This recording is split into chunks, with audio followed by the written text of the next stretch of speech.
Salut à tous, bienvenue sur la chaîne Tech et dans cette vidéo, je vais vous présenter les 5 meilleurs PC portables à 500 € en 2020.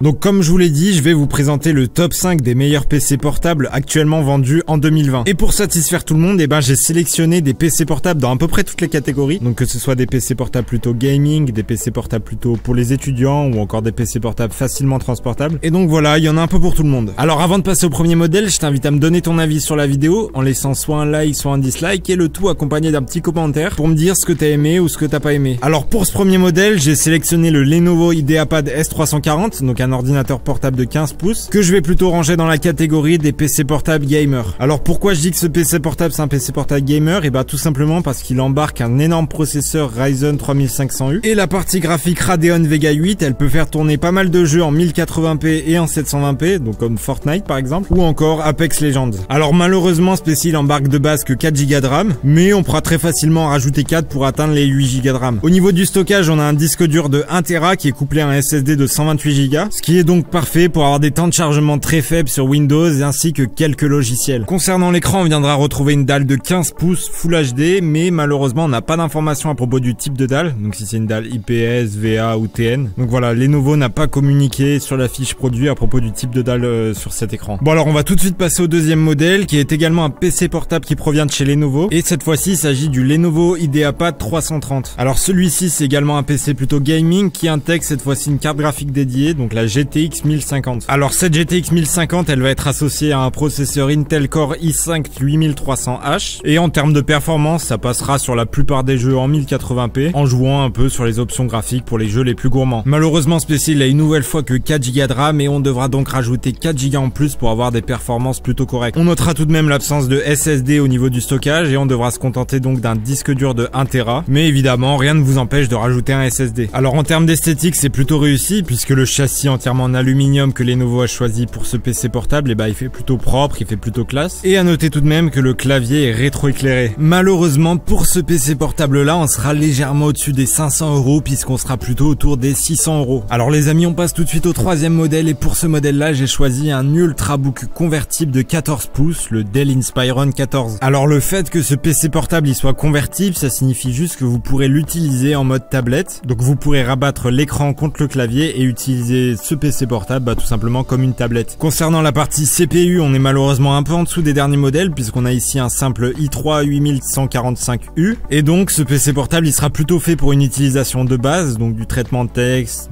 de la recherche internet ou encore de la lecture de vidéos. Et évidemment ce sera très compliqué de jouer à des jeux avec ce modèle. On n'a également pas de carte graphique dédiée, on devra donc se contenter du Intel HD Graphics fourni par le processeur. A noter tout de même qu'on a un SSD de 256 Go, ce qui est très intéressant pour avoir d'excellents temps de lancement et de chargement au niveau de nos logiciels. Alors pour le quatrième modèle, je vous ai choisi un ordinateur portable de chez Acer, le Acer Swift 3. Alors on est ici sur un modèle qui est plutôt prévu pour les petits budgets puisqu'il ne coûte que 400 € et pour ce prix là, vous aurez droit à un Intel Core i3 de 8ème génération, donc un modèle plutôt récent, le 8145U. Ce i3 il va être associé à 4 Go de RAM et à un SSD de 128 Go. Bon, vous l'aurez compris, ce PC il est ni fait pour du gaming, ni fait pour de l'applicatif lourd, mais il va être plutôt fait pour de la bureautique, donc par exemple de la recherche internet ou du traitement de texte. Au niveau de la connectique, c'est plutôt intéressant puisqu'on a quand même 3 ports USB, donc un port USB 2.0 et 2 ports USB 3.0. Et en plus de ça, Acer a décidé d'intégrer un port USB type C à cet ordinateur portable. En plus de ça, ce modèle il est facilement transportable puisque l'écran il fait que 14 pouces. Et cet Acer Swift 3 il sera donc parfait par exemple pour des étudiants qui ont besoin d'emmener un peu partout leur PC portable avec eux. Mais voilà, si vous êtes un gamer, vous devrez plutôt vous tourner vers un modèle plus haut de gamme comme ceux que j'ai présentés en début de vidéo. Alors pour finir, j'ai voulu me faire un petit kiff en intégrant un ordinateur portable qu'on peut presque qualifier de tablette, malgré le fait qu'il tourne sous Windows 10. Il s'agit de la Microsoft Surface Go, qui est donc un ordinateur portable tactile de 10 pouces et qui de base n'inclut aucun clavier. Alors au niveau du CPU, c'est pas terrible puisqu'on a un simple Intel Pentium, le 4415Y, mais on a tout de même 8 Go de RAM et un SSD de 128 Go, donc voilà, c'est pas mal. L'écran donc il fait 10 pouces et il a une résolution de 1800 par 1200, ce qui qui est assez atypique hein, quand même sur des ordinateurs portables. Mais tout ça, ça nous donne une densité de pixels de 216 ppi, ce qui permet donc d'avoir une image relativement nette. Alors comme j'ai dit, de base l'écran il a pas de clavier, mais il est possible d'en rajouter un, mais voilà, il faut l'acheter à part. Et les claviers qui sont compatibles avec ce type de PC, bah ils coûtent plutôt cher. Bon voilà, je vais pas forcément m'attarder plus sur ce PC puisqu'il va pas forcément être fait pour tout le monde. Mais voilà, si vous recherchez une tablette sous Windows 10 pour seulement 500 €, et bien la Microsoft Surface Go, c'est parfaitement ce qu'il vous faut. Bon, c'était le 5e et dernier PC. Si vous avez la moindre question à propos de l'un de ces modèles, et bien ça se passe dans les commentaires. Maintenant, je vous invite à donner votre avis sur la vidéo en lâchant soit un like, soit un dislike. Et moi, je vous dis à la prochaine.